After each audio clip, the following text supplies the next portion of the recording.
Kremlin says that its mutual defense agreement with North Korea is unambiguous. And every time I hear unambiguous or ambiguously, I think of a certain skit. But again, this is not funny. In a way, this is actually very scary. Russia said on Tuesday that a treaty it signed with North Korea earlier this year provides for strategic cooperation in all areas, but declined to be drawn on how a mutual defense clause in the agreement could be put into practice. Now, over the last week, we've actually covered that supposedly North Korean troops are actually on the ground in Ukraine. Russian President Vladimir Putin signed the treaty with North Korean leader Kim Jong-un when he visited Pyongyang in June and said it included a mutual assistance clause under which each side agreed to help each other repel external aggression. Which you would think is the stuff that was reported that North Korea might actually be in Ukraine. You would think that you would see them, again, like they did show that North Koreans were in Russia sort of training there. You would think that they would actually be on the front line with Russians because that would be actually repelling Ukrainians. So if it is true that they are in Ukraine, that's kind of a difference in what they're saying. Asked if this meant that Russia could be drawn into backing Pyongyang in a conflict on the Korean Peninsula or that North Korea could side with Russia in a conflict with the West, Kremlin spokesperson Dmitry Peskov said that the treaty wording was quite unambiguous and needed no clarification. So in this sense, this is pretty freaky. The pact implies truly strategic, deep cooperation in all areas, including security, meaning that it's exactly what it means, that Russia could be helping with the North Korean war, that, of course, North Korea could be helping Russia with a war against Ukraine or even against the U.S., or it could be helping in a much, much bigger war than all of this. So we're going to talk about this and much, much more tonight. There's a lot to go over. So stick around. We'll be right back right after this.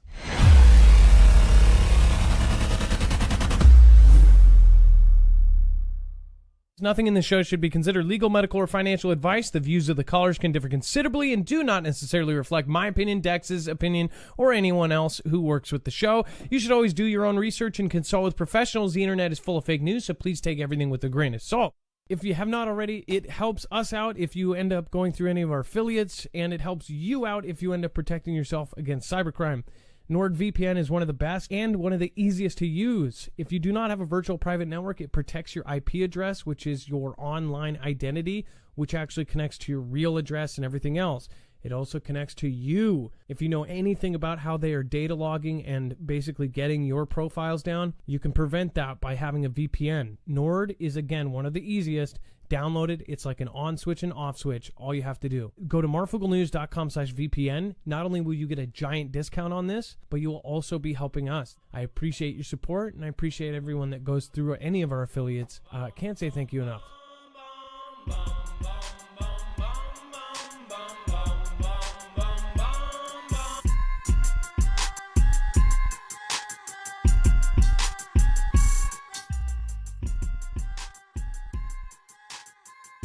All right, what is going on, guys? It is Adam aka Marf, and this is Marfoogle TV. Before we get started, remember you can always go to marfooglenews.com and find a full bibliography of every single article, tweet, picture, document that we're going to share here today. When you go there, you will see that it has everything. So you can go check our sources, check the articles, read the rest if we only cover the beginning. It's all available at your fingertips. Let's bring in my co-host/internet brother, Dex James. What is going on, and how are you doing today? Hello, Adam, and hello, Foogle fam. I'm doing just fine.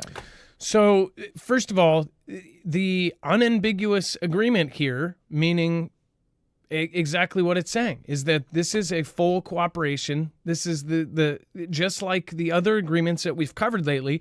These are essentially kind of another way to put a no-limits partnership on it, right? It certainly is. And the timing couldn't be better given the fact that we see North Korea provoking the South, or the South provoking North Korea, whichever way you want to look at it. They're both amping up right now at the border. And it's an appropriate question to ask, because if something does kick off there, does that mean Russia will be engaged? And just like if something were to kick off there, does it mean the U.S. will be engaged? Well, of course it does. The U.S. will support South Korea, period. So therefore, you would expect that Russia and even potentially China would support North Korea, period. When you look at the history of the Korean War, that's exactly what happened. The Soviet Union was the biggest supporter and probably the sole reason why they were able to fight back the Western, if you want to call it that, or the U.S. Forces and alliance, and push them back down to the DMZ line. So it's no surprise, but at the same time, it should just remind us that just as much as we see this proxy war, as some people will call it, in Ukraine, we could easily see that play out in the Koreas by using North and South Korea, where the U.S. is supplying the South and Russia is supplying the North. And now they have a common enemy. I mean, it's back in World War II, where we had the big three. We had, of course, Russia was our ally at that point, and now they have a common enemy, and that is us. That is, of course, this group that goes against them, the Western nations, the Japans, the South Koreas, the Europes. All of them have now signed these treaties. They are now signing the pacts. This is the preparation for World War III. If you look back at World War II and if you look back at World War I, you can see the same thing happening. And it took a long time for all of it to form. It took a long time for everyone to slowly pick their sides. And a lot of it, some of the picking of sides came out of, last second kind of impulse, like we have to make a decision, or it was there's people now on our in our country, we have to fend them off, and them joining sides with somebody. But now it's pretty clear, it's all set up beforehand who is going to be on what side. And I think that there's going to be some pretty big surprises too on who ends up taking China, Russia, Iran, and all of their sides too. I think that this is going to get crazy. Thank you, Danny Vulgaris. Thank you, Camp Jones. Thank you, Downin Designs. Thank you so much for subscribing. And then DI-Tomb7, thank you. 2 minutes ago, 17 minutes ago, thank you. 20 minutes ago, Starin, thank you. Thank you guys for subscribing to the channel. Thank you for giving us a chance. And then JB Harris, admin, warns over Israel over the strip humanitarian aid, leaked letter reveals. U.S. Secretary of State Antony Blinken and Secretary of State Lloyd Austin sent a letter to Israel demanding it improve the humanitarian aid situation in the Strip or risk losing crucial security assistance. The letter was supposed to be private diplomatic communication and was not intended for the public, State Department spokesperson Matt Miller said in a press conference. Okay, just to pause it right there. Okay, first of all, I think it is absolutely purposeful that this got out, and I think this is supposed to make it look like they're pushing back, like, hey, you really got to help the people. When anything kind of, like this leaks out, I don't think it's like the shows, West Wing or House of Cards, where somebody secretly leaks it out. I think it's them. I think they purposely leak something like this out that makes them look good in a situation where you have a Pick the Prez Day coming up soon, and most of social media and everybody has taken a certain side. It just, to me, seems fishy. But it says, quote, what we have seen over the past few months is the level of humanitarian assistance has not been sustained. Adding, ultimately, we did not see our concerns sufficiently addressed, which is why the two secretaries sent the letter they did, Miller warned. Dex, what do you think as far as the timing of all of this and everything that's going on with Israel and Lebanon, and now they're talking about the aid and the humanitarian situation? Well, there's a couple of things to look at here. One, like you said, the fact that it got leaked it's not circumstance. That was planned. It has everything to do with what's coming up at the beginning of next month, that day, that big day. So this is to help with all the protesters that have been pushing the administration. So that's what that part of it is. Now, the other part is, though, if this is true as a letter and a demand, it really was. And they're saying, oh, it's not meant to be a threat. Well, the letter said you have 30 days, and it said you might risk losing your military aid. So you can say it's not a threat all you want, just because you come out and say it's not a threat, but the actual letter itself pretty much was. So that's another question to ask is, well, was there any, real teeth to this, or was this just a show for the masses? Because if there's teeth in it, then that matters too, because people need to understand what does it mean if they were really pushing this and pushing Israel this way. Yeah, it also say they might. What was the wording? I'm trying to see if it has the actual wording. I felt like it said that they may. Like, even if they don't do it in the 30 days, then they run the risk of then losing it. It wasn't like you are losing assistance in 30 days if you do not do this. So, and then what does it mean to make it better, right? Yeah, it said they had to reverse downward humanitarian trajectory. Had 30 days to do it. Failure to comply with these demands, the letter said, would violate existing U.S. law and have serious implications for U.S. national security policy. So you read between the lines, that means the security policy of supplying them. Yeah, but then the implications are decided by certain people and can be decided. They can always change things up. They can always be soft on it. They can always change it around. And then we have Netanyahu hits the JB administration, says Israel, not U.S., will decide how to handle Iran, which is, I mean, this is... As far as with Iran, what's crazy to me is how much Iran has directly threatened the U.S. How we took out Soleimani is supposedly because the former president saw this huge plan to take action on the U.S., to do this massive attack on the U.S. that made 2001 look like chicken feed. And yet, why don't we have the ability to go and do something just because of that? It's not like Ayatollah, wasn't behind that too. And it's not like the people that have taken power after Soleimani aren't planning the same thing, if all of that is true. Israeli Prime Minister Benjamin Netanyahu took a swipe at President JB's administration Tuesday, stating firmly that Israel, not the U.S., will decide how best to retaliate against Iran's recent aggression. And then JB's administration officials have urged Israel to show restraint against both Iran and Hezbollah, the terrorist proxy group operating in Lebanon. Netanyahu's regime has mulled action against Iran since it fired roughly 200 missiles into Israeli territory on October 1st. It says, quote, "We listen to the opinions of the United States, but we will make our final decisions based on our national interests." Yeah, but that's the thing. The actions that are taken by Israel can have worldwide effects. But then some of the other folks look at it and go, well, they attacked Israel. That should be their decision to attack Iran or how to handle that. But at the same time, if they are going to expect a ton of money and help from the U.S., or if they're going to expect our Navy to come and protect them, if they're going to expect us to give them THAAD systems, there's a back and forth on this. Like, who should actually be doing it? Dex, go ahead. Well, it's funny because at first they were going to go after the nuke sites, and that's one of their biggest targets. They've said it for the longest time. They do not want to see Iran have nukes. So it would make sense that if they're given the opportunity to do something massive, what are they going to do? Take out the nuke sites. So what happened? We said, no, the U.S. said, don't take out the nuke sites. JB came out and said, don't target them. Then we had the CIA director come out and say, there's no evidence that they're making any nukes over there. We haven't seen it in years. They've been doing good. Like, really? Okay. And then the U.S. came out and said, don't attack the oil. You can't do that either because it's going to make oil prices go up, and we don't want that to happen. So I can kind of, on one hand, understand where Benjamin's coming from by saying, look, every time I talk to these guys, they tell us not to do something. So really, the question I ask is, are they strong enough to do their own thing, or are they going to be led by the U.S.? Who wags this dog? Does the U.S. wag them, or do they wag us? That's an interesting question, and I'd like to see how this one plays out.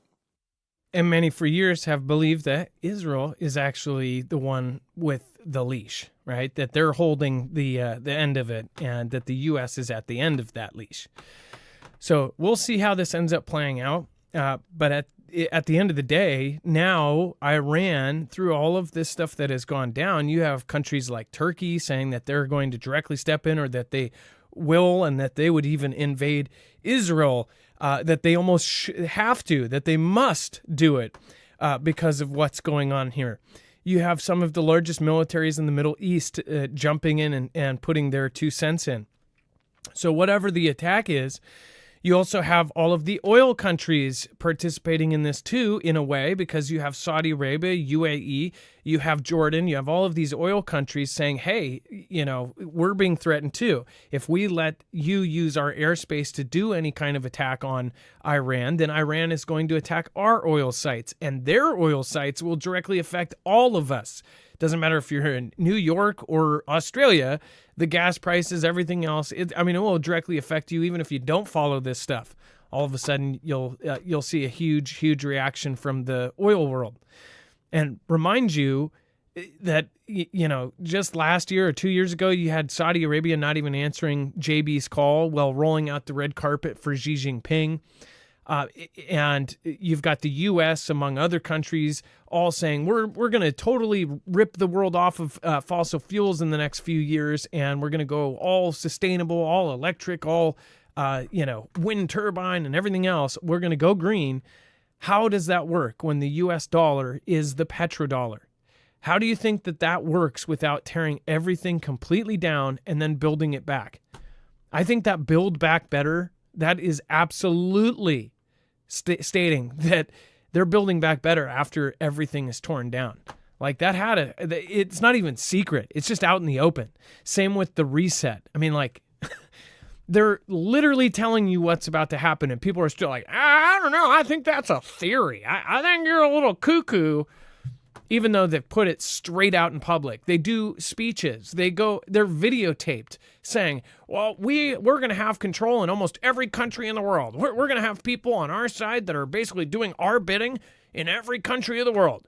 And there will most likely be some sort of cyber event in the next 2 years, which lines up almost perfectly with the Pick the Pres Day, by the way. And all of this is going to happen, and we've really got to be prepared for another demic, and we've got to really be doing all this. Everything is out in the open, and people are still thinking that these are crazy theories. Yet all of the crazy theories that people said are crazy theories are now true.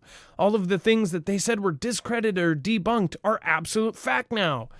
Like everything on a certain computer. It's like you see where everybody is sided right now, and it's really crazy to call all of this crazy. There's something coming that is so much bigger than any of us, even the people that have the crazy theories. I think this is way bigger than anybody could even imagine. And it's coming very soon. Hopefully I'm wrong, though. Thank you, by the way, Vic, Stephen McMahon. Thank you, Full of Hope. Thank you, Domenico Oliveira. Let's go over to the chat real quick. Let's do a quick roll call. Thank you, Big Chase. Be friendly. Navy's new X-44 Manta will melt Kim Jong. We covered that, I believe. Isn't that huge underwater manta ray drone thing? That's what that is, right? George from It's a Wonderful Life. What is going on in the Highway Michigan Lifestyle? Obviously from Michigan. What's going on? Tiges NZ. Blessed Hades says agree, Marv. Hey, what's going on? Harley Berg. World War III, Blue Dazzlebug, what is going on? We've got Be Friendly, thank you. Terry Wilkerson, thank you. Three Horses Running, Tracy, Team Alaska. Terry Wilkerson, by the way, that I swear I probably used that back in the day when we used phone books to actually do prank calls when I was like 11 or 12. Back when we actually had like a white or yellow pages. I might have called one of you guys and said, is your refrigerator running? Oh, hello, this is Terry Wilkerson. Like, either that or some other name. Like, that was totally the fake name that I always thought of as Wilkerson or Wilkersonville or something like that. White Roses, John Flick, Team Alaska, Mr. Mensa, Shastina, M. St. G, Appalachian Survival and Preparedness. Hey, nice to see you. And Appalachia, we just saw a story about the Appalachia Mountains. What was that all about? And then Bobby Sue, thank you. Ryan, thank you. Micro Daddy, Trusted Source, thank you. Appreciate that. Gifting 5 memberships. That's really, really awesome. And then thank you, Starren. Thank you, David. I appreciate that. And then thank you, Bill, for subscribing.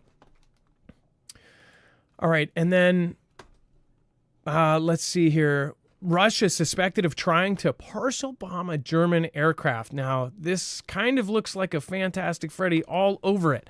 But before we cover that, make sure to go check out EMP Shield. In less than 10 minutes, you can outfit your cars, trucks, motorcycles, boats, ATVs, anything that runs, including your generators or even your home, and protect everything within 250 linear feet of where it's wired in against not only EMP strikes, multiple EMP strikes, a Carrington-level event from the sun, CMEs or coronal mass ejections, or even lightning strikes. This device does it all.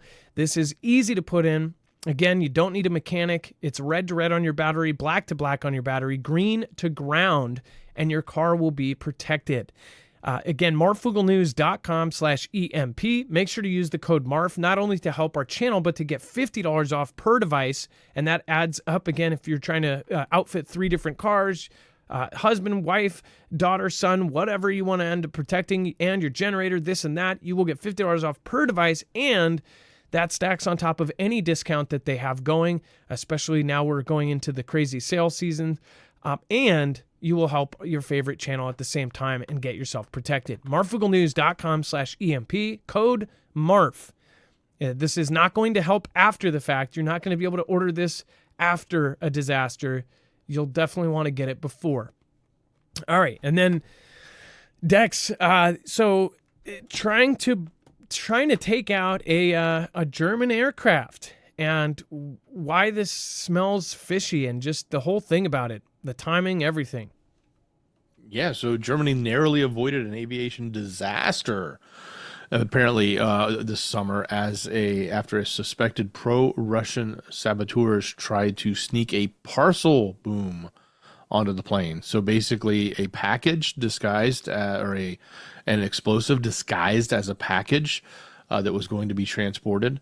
The targeted plane had been on the tarmac at DHL Logistics Center in Lisbon, when the freight package caught fire, according to the newspaper there. So by sheer coincidence, the flight had been delayed, which meant the package caught fire while the plane was still on the ground. If the plane had been in the air when it had exploded, it would have caused a crash, creating a major security incident, and that would have probably pushed Berlin and Moscow even closer to a direct war, they're saying. So this...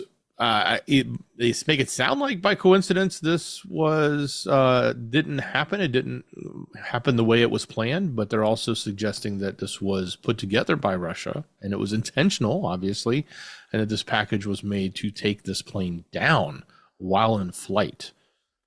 And that would be a huge, huge escalation. And of course, I don't know if any of you are... I don't know if you would call it a hobby, but I spent a lot of time learning about World War II and World War I and things that happened in the past. I do believe that you see a lot of common denominators between World War I, World War II, and what is happening right now. You see history repeating itself, even the same groups. I mean, some of it's almost scary. The same people come out, the same exact scenarios have come about with supporting other countries in Europe during war. People saying, hey, don't send our money over there. We need, disasters are happening here.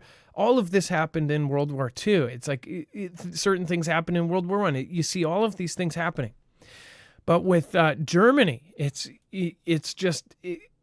crazy how full circle during World War II we had Russia as an ally. Germany was our enemy. Now it's like we're going to have Germany as an ally and Russia as an enemy. I mean, it's really quite interesting to see how this is all kind of come together. With this package, they say it was a sheer coincidence that this thing didn't take off and that it ended up going off. This, to me, smells super fishy, like a Fantastic Freddy. I just saw a clip going around about Jesse Ventura, and I don't know if it's newer or older. I think he was getting interviewed by Piers Morgan, And I don't know if that was an old clip because I haven't seen Jesse Ventura in a long time, but he used to do, of course, documentaries, and he used to do learning channel shows, and he did the AMS or whatever channel, and he talked about the different crazy theories. And actually, a lot of them were really good, like the one about the Denver airport and the one about the HAARP and things like that. And some of the things he said, I actually do like Jesse Ventura. I know people have their mixed bag of feelings about him, but I think in general, he has put out a lot of stuff, even in mainstream, about a lot of really crazy things. And he said some statements about just in general that every conflict has started with a Fantastic Freddy, an FF, right? And you look for these events and you look at something like this. Could this have started it off between Russia and Germany? Could this have started a much bigger conflict and got others involved? It most definitely could have, especially if everything tracks back to Russia. And how did they exactly know that this was? You know, the information is always sparse on this kind of stuff, and exactly how they know what happens and exactly who did it and how. They immediately point the finger when certain events happen and they cannot figure out who did it. Like the pipeline exploded, they didn't know forever, and then they said this, and then they had the investigation was flubbed up, and then certain people couldn't even participate, this and that. It's like how instantly they knew after 2001, oh, we found perfectly intact, passports, but yet you couldn't find a piece of an engine bigger than a bread box. To me, that's insane, right? But a lot of people just think that that's normal. With this, the fact that they instantly knew, to me, that seems fishy to me. And look, this is the stock photo they used of the gentleman speaking, which I don't know. Did they purposely choose? Was this him actually speaking about this event, or they just chose to go out of their way to grab a different event of him with this? I didn't get that either, but I just think it's interesting how they choose the stock photos for these things. But either way, it's like, what is actually going on here? What do you guys think? Let me know in the comments down below. And then China has built a giant Osprey-like drone that engineers say can carry 10 passengers and fly at 340 miles per hour. Now, that is scary. As far as this thing, it does look like an Osprey. And they say it can carry up to 10 people, and it is a drone. That I don't see. Maybe you have to see it lengthwise. How the heck does that carry 10 people? But yeah, and it's a drone. It's not piloted. I just think about the future war and what it will look like. And gosh, this thing can fly 350 miles an hour, which is super fast for any kind of... I mean, I don't think Ospreys go that fast, right? Aren't Ospreys pretty slow compared to a normal plane? You know, because they do the vertical takeoff, then their rotors go forward, and it's sort of like a plane helicopter. But this thing, 350 miles an hour, and it could be automated. Think about that, Dex. If you had a fleet of these things, they could be automated and all go in chorison and do specific things that are pre-programmed. It makes me wonder about all of these lasers coming out of the sky that are mapping the Hawaiian Islands and other things like that. What could they use that data for? You know, almost like a scan of physical things down on the ground. Oh, yeah, most certainly. By the way, the Osprey is about 315 miles per hour. I had to look that one up. But it does carry a lot more, 20,000 pounds, the Osprey does. But yeah, this is going to be interesting if we see this thing in production out of the prototype. The prototype's obviously there. They've got one built, and like I said, taking 10 people or a significant payload of cargo. That would be a big deal. Now, are they saying that the weight of 10 people? I would love to see the side. I guess there's a compartment in there. And then what is the benefit of having it automated and actually take humans in it? It's like either a drone or if it's a passenger carrier, I guess you wouldn't have to worry about the pilot survival. And after they drop off people, they could use these as, They would take themselves out like kamikazes. You could have these things crash into things after they drop off their people. I could have, you could put 10 special ops in there and not 9 with a pilot, right? If you had to have a pilot, you got to waste a seat for somebody that might not be spec ops. I guess you'd think you'd just build it for 11, but I get with that the space up here. I mean, like, this is a drone. Think about the weapons or the munitions it could carry, and think about something like this flying super low. And I mean, we're talking like right above the water, flying over, then coming up over our coastline, dropping people off before we even knew it hit us. Can they detect something this big if it's flying super, super low? That's one question I have. And could something like this be utilized in course and with some of their other systems that they say that they've had in the last year? What do you guys think? Let me know in the comments down below. Parker Craft says, hi guys, what are your thoughts on the DC UAP and the lack of acknowledgement of large police response / news coverage? Well, with anything UAP related, I think that they're probably going to cover it. Watch this. I bet you when they need a good thing to distract people with, they'll cover it in depth. They'll just wait until they have something that they don't want you to pay attention to. That's my thoughts on it.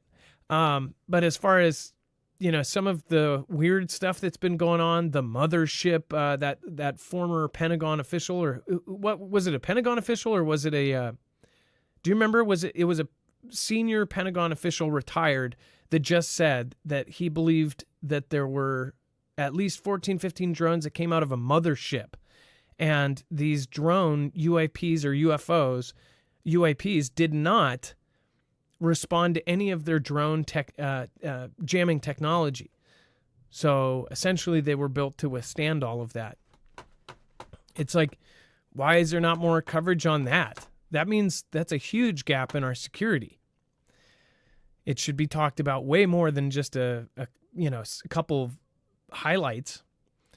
But yeah, Dex, what do you think about the lack of coverage of certain events like the DC UAP stuff? Yeah, I think that they're either holding it for a time when they want it. I don't know. It's that, or they just don't want us to know. I don't know. It seems like they really, really push the UAP stuff during certain periods, and then they just totally lax off of it. A lot of people I've talked to, they actually believe that a lot of the UFO stuff is completely made up to the point where it is going to be something that they have this false event happen to where they can, respond to it, and that will be the thing that changes everything. I'm not along those lines. I think it could be utilized as a smaller distraction, but a big one. But I don't know. I do know there's stuff up there. I've seen it since I was a kid, since before even the stuff that's declassified after 30 years. It's like I saw something during I always forget which one it was, Hail Bop, or the one in the 90s. I was old enough to see it. It wasn't Hail Bop. It was the other one. I saw a thing. No, you were Hail Bop. Was I Hail Bop? Okay. Yeah. So I had both. During that, I saw this thing do a triangle and then just go, choo.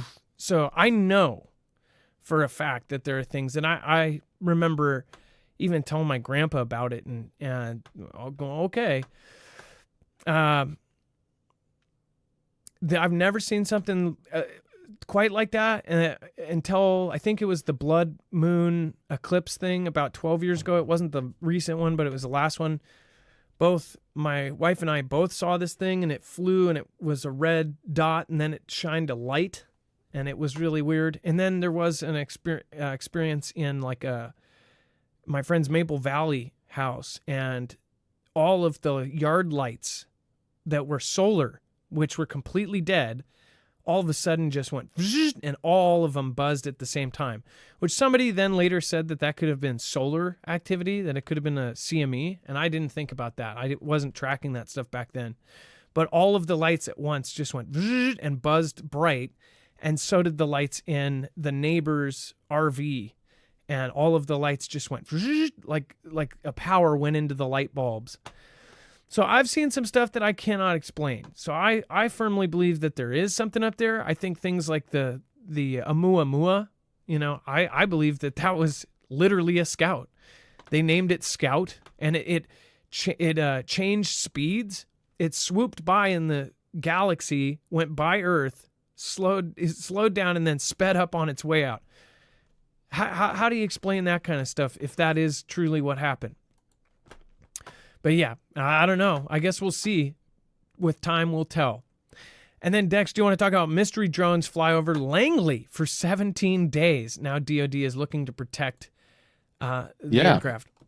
So we covered this article, not this article, we covered a little bit of the story last night over on our news short. So if you didn't catch that, and we just referenced a little bit of it a minute ago as Adam was talking about the Osprey-like drone.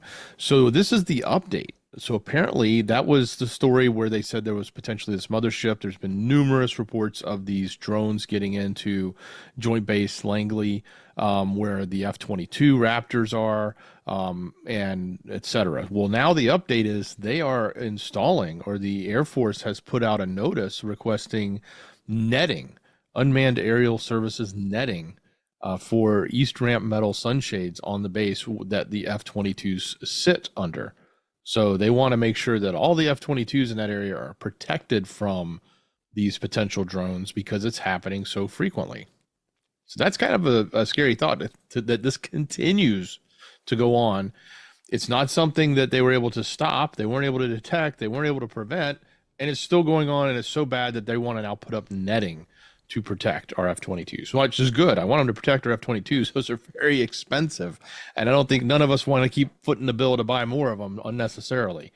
But yes, I think it's China. Imagine they can't figure this out. Yeah, I think it's China. I think that they have maybe that they're telling the truth about some of their radar jamming equipment. They might have some sort of low Earth satellite stuff. They say that the one guy said that this was coming out of a mothership. Let me point out, I'm going to show you something here. Let me point out, what is this? Let's go back to drone carrier, China. This is specifically what China is, they are trying to specialize in. China's drone aircraft carrier. This can run without a single human being. This is their new drone carrier. This is now up and running, I believe, right? Yeah. And think about this. One of their problems with the other carriers is that they had such a hard time finding pilots that U.S. pilots, including the Fugel fam, said that they were approached about being a pilot for the Chinese Navy. They said that through emails they were contacted and they were asked if they wanted to take a pretty big paycheck to come fly with them and to even train. Some of them were ex-Navy pilots that were relatively, or I don't know what one of them was one of the highest ranking pilots or the highest decorated pilots. They were contacted and asked to help train. And that was a huge issue about 2 or 3 years ago. If you remember the third carrier, maybe it was the fourth, they had fully operational, but they couldn't fully man it. Now they're making these unmanned drone carriers. And if you think about it, this is like a mothership. You load this up with then drones, straight up drones, thousands of smaller ones or hundreds of bigger ones. You could then have this go without a single human being, or if everybody on board perishes, you could have it continually basically put out and attack something. The stuff that's happening above the bases, why is it happening above the bases? They're putting up nets, which they can't hide. All of a sudden, people are going to see at these bases these giant nets like you would see at a golf course, and they're going to have nets over the F-22 Raptors. Like, you can't hide that kind of stuff. People notice. So with this, I think it's China. What if they do have a long-range, larger drone that could then release smaller drones? Then in chorison with this technology they say they have, that can jam any kind of early warning stuff or jam their jamming technology. I think that makes more sense than straight up UFOs messing with our bases that aren't nuclear. Like we all have heard the stories about nuclear bases, nuclear missiles. We lost control of a nuclear system for an hour or 8 hours or something, which was very scary. If you don't know about that story, at least a few of our nuclear sites they lost control of, and they were activating on their own and things like this. Those could be genuine UFOs. Like, it makes sense to me in the story of, like, you know, if UFOs were looking at human beings and they were looking at us almost destroying ourselves, maybe they would step in, or maybe they would let us know they're there. Something like that. But what doesn't make sense is why UFOs would be messing with our F-22 Raptors or be hanging around our bases or something like that. What makes more sense is China, which is currently working on exactly this kind of technology, could get something in. And what's even crazier is by all of these bases, you have farmland that was recently purchased by China. Is no one putting two and two together? I mean, could you have a farmland with it looks like a farm, a big old farm, then build something inside of that farm, a huge barn or something, have them build a mothership with multiple smaller drones? We're thinking motherships like UFOs or like Independence Day, but what if it's just a big drone that can carry small drones? And when you look at the previous story about this whole, what do you call it? The Osprey-like drone. I mean, this is what they're doing. This is what they're specializing in. This makes sense. This makes logical sense. But what do you guys think? Let me know in the comments down below. Thank you again, Parker Craft. Thank you again, Vic. Thank you, Carlton Sutton. Thank you, Danish Girl. Thank you, Lavera Lacchini. Tammy Carver. Thank you, Vic the Villain. Thank you, Alex Gallegos. Thank you, Craig Alicious. Dawn, Amanda Ruiz. Lindy Lou, Renee Alera. Hopefully you're doing well. Trilicit, Eric's Place, LLC. Scott Dixon. Thank you, Celtic Warrior Carol, and M. St. G this month, along with Olga Turan. Hopefully you guys are all doing well. And then SoCal's water supply could be crippled by the next major earthquake. Dex, with California, we've actually talked a lot about, fires and a lot of the weird, the natural events that have happened. But, as far as earthquakes goes, California is a ticking time bomb, including some of these areas have really scary fault lines. Now they're talking about their water supply could be crippled by the next one. Well, exactly. And I think the main thing that they're discussing, and it's not new, it's just one of those things, those aha moments that you kind of have to pay attention to when you think about all the possibilities when it comes to megaquakes or large quakes in, say, the Los Angeles or Southern California area. All of their water comes in through these aqueducts that they've built. These concrete structures on top of the land that they have built to funnel this water into the city. Well, every one of those has to go across the San Andreas Fault. So if that becomes the point in which those specific locations are all broken at some point, then that will shut down the water. So a major quake, not only does it have to deal with, the ramifications of what does that mean to the local infrastructure, the local loss of life potentially, or buildings, etc., at that location, but what does it mean at the greater scale to all of Southern California should, that quake area take down a significant number of the aqueducts that pump all that water into the rest of the location? Yeah, with earthquakes, it's something that nobody even thinks about until it happens. It's one of the weirdest disasters because it's just, you never think about it until the second it's happening. And then when it's happening, you just kind of sit through it. Now, I've been through several earthquakes. A lot of people on the West Coast have. Just as I've said before, I've never been through a real hurricane or a tornado. We've had a couple of tiny ones here in Washington, but there are certain things that we've never experienced. People from, of course, other places in the country, they move here, they experience them, and they freak out. Told you guys the story about my Texan teacher that absolutely just ran out of school when we had the Nisqually 6.3 to 6.7, depending on who you ask. It was a massive earthquake. It made the roads do this outside. It was crazy. The TV, 32-inch old school, big, giant TVs they had on a huge arm, That thing crashed down in our classroom. It was nuts. Some of our other classmates were in a Starbucks downtown Seattle. They had a huge, and I think it was a Dale Chihuly piece, crash down and luckily narrowly missed. I think one kid did get injured, but it narrowly missed taking somebody's life. So it was a massive earthquake. He didn't know what to do in this circumstance. Our teacher, instead of saying everybody under their desk, anything, he didn't say a word. It started shaking. He ran out the front door and past all the windows. We could see him screaming and running. Of course, that is what most people do that have never experienced one. It is scary. You don't think of things. And this is why people on the West Coast should prepare for this. It is why you should practice. It is why you do drills. That teacher hadn't been there for any of the drills, I think, at that point. I think he was like 4 months in. So he hadn't been there for an earthquake drill. He didn't know what to do. He didn't know to get under his desk. He didn't know anything.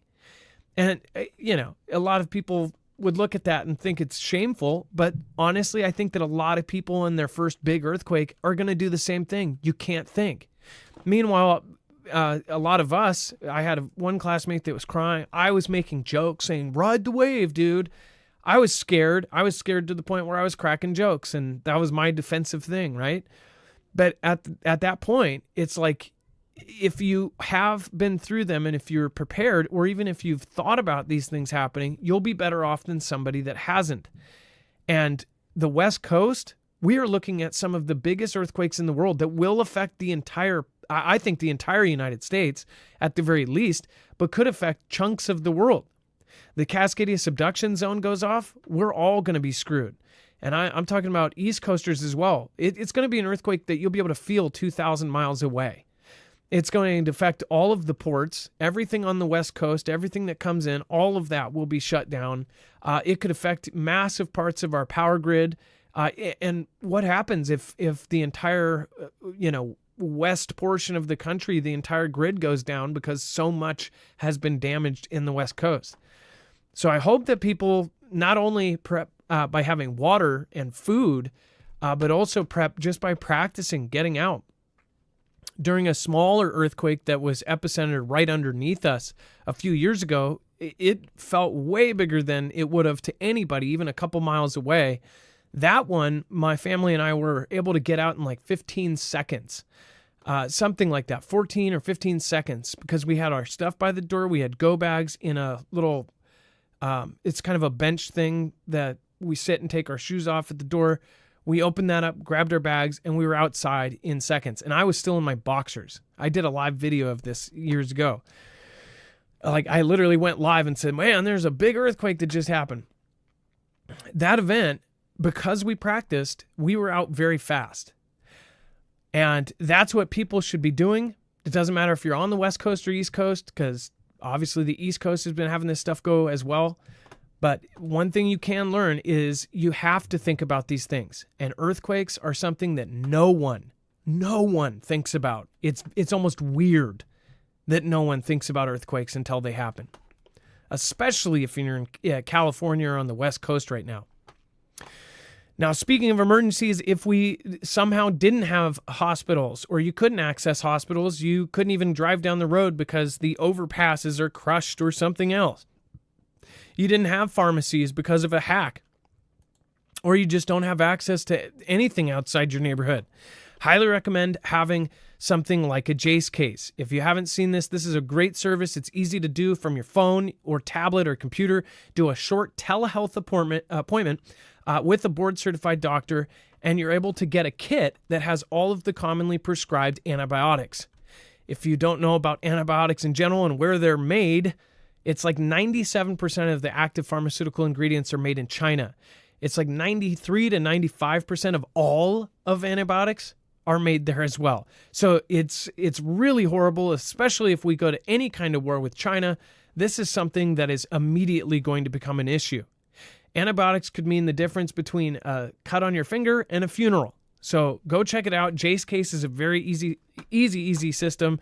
Marfooglenews.com/Jace, and make sure to use the code MARF to save. You can also add things on like albuterol, fluconazole, and iodine tablets, even if you're concerned about a nuclear event. They have all sorts of other additives, again, on there as well.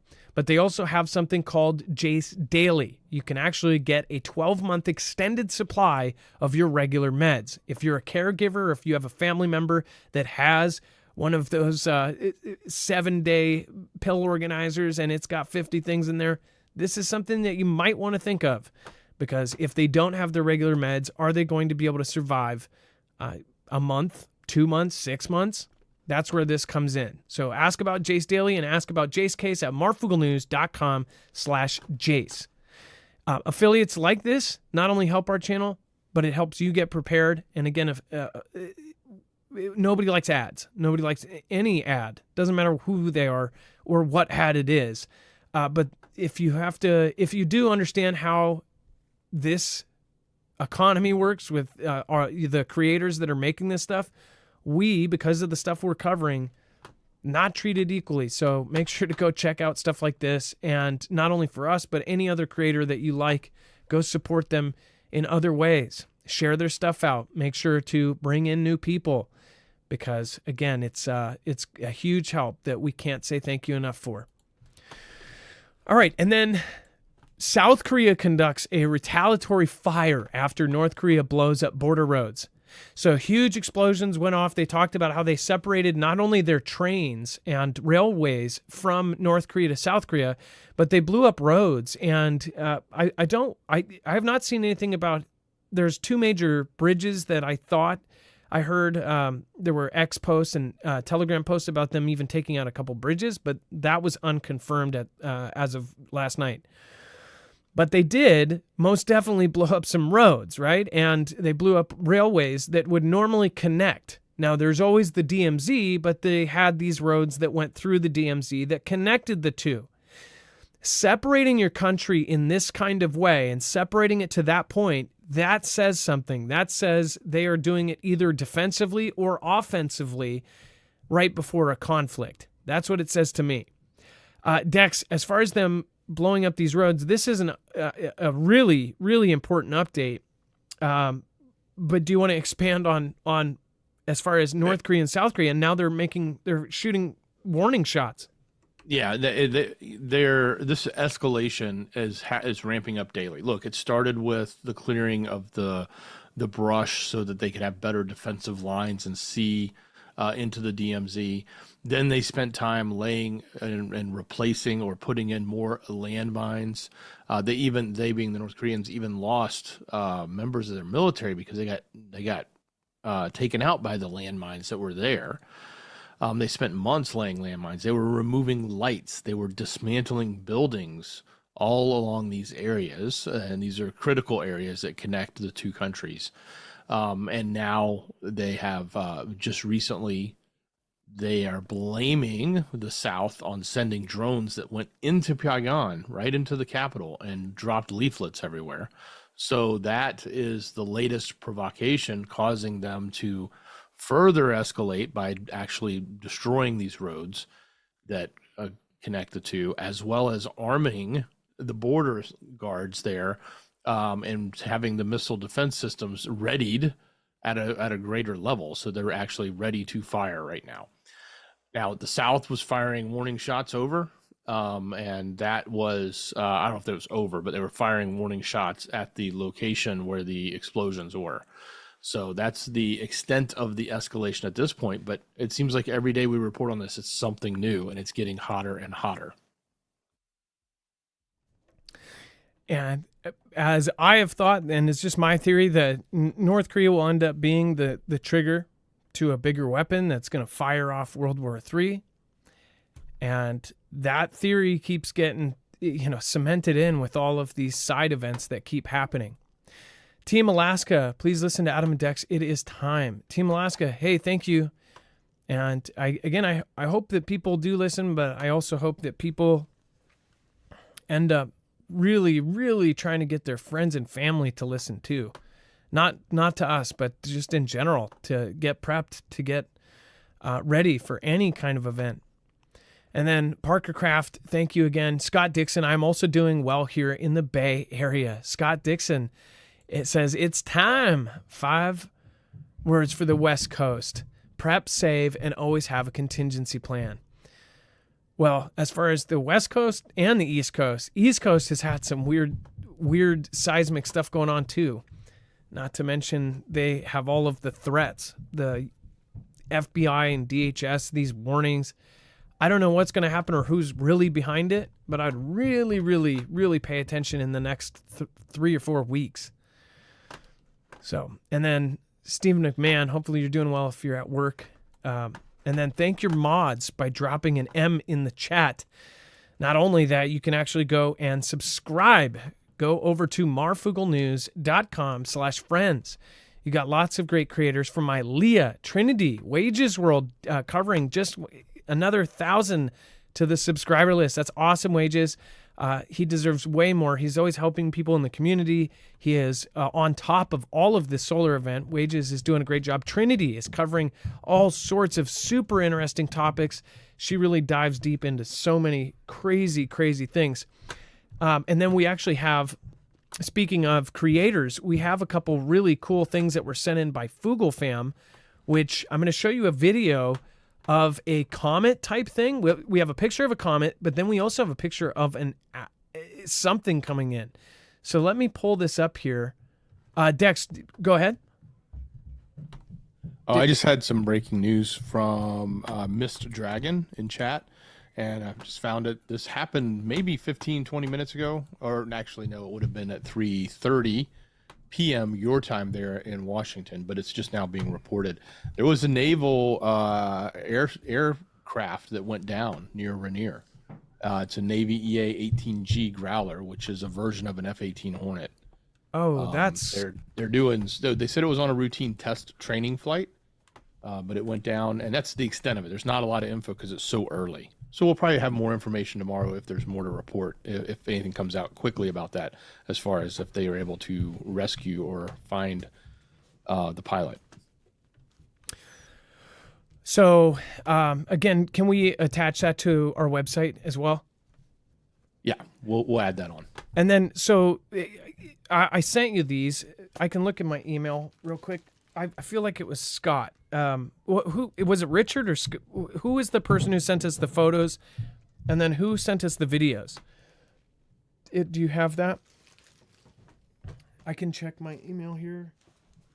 Richard was a video. Richard was the video, and I think I will make sure to put proper credit there on the website here. This was a shot taken of Atlas, and this is like really, really crazy looking. That's John. John, thank you for sending this in. And what a great photo. This is of the Atlas comet, and I believe that's at dusk. Or that could be, I think that is at dusk.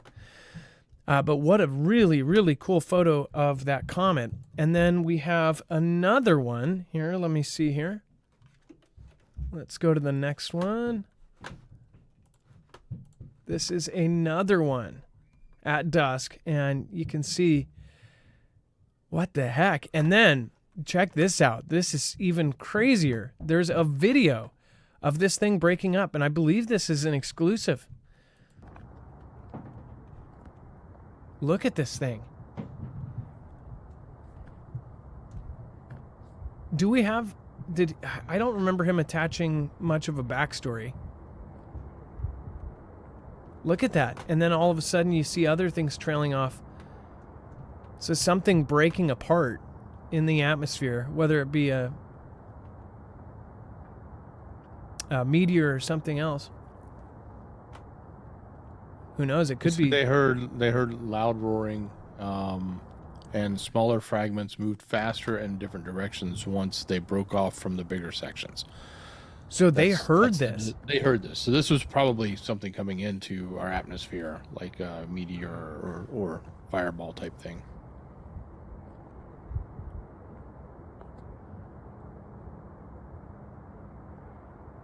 How crazy is that? And then if you go back to the very beginning, you can almost hear a... You can hear it. I think that's... listen right at the beginning. I'll turn it up. Dex, don't talk, because otherwise it will be really loud. I'll tell you when I turn it back down. What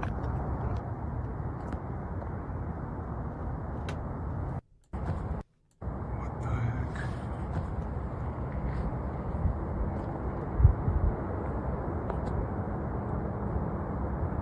There's a lot of different pieces there. So it is definitely tearing apart in the atmosphere.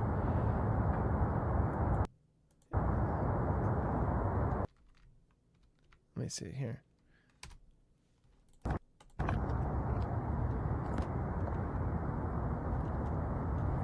How cool is that?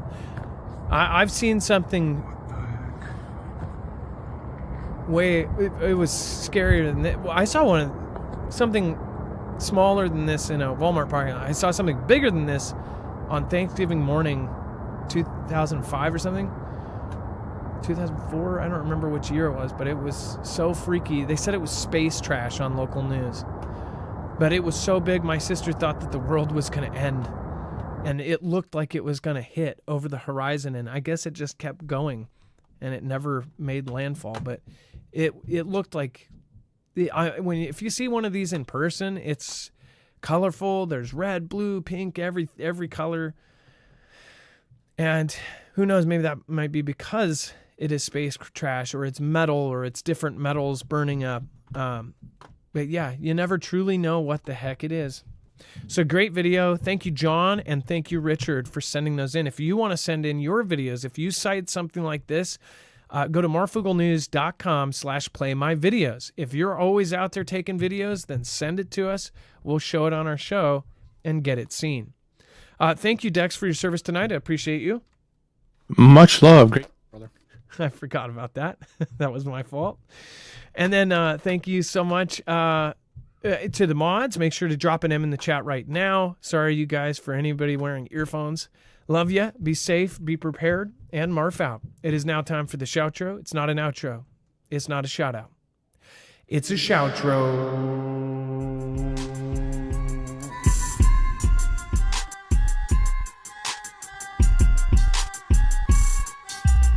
All right, let's make a fresh one, and we're going to make a fresh one.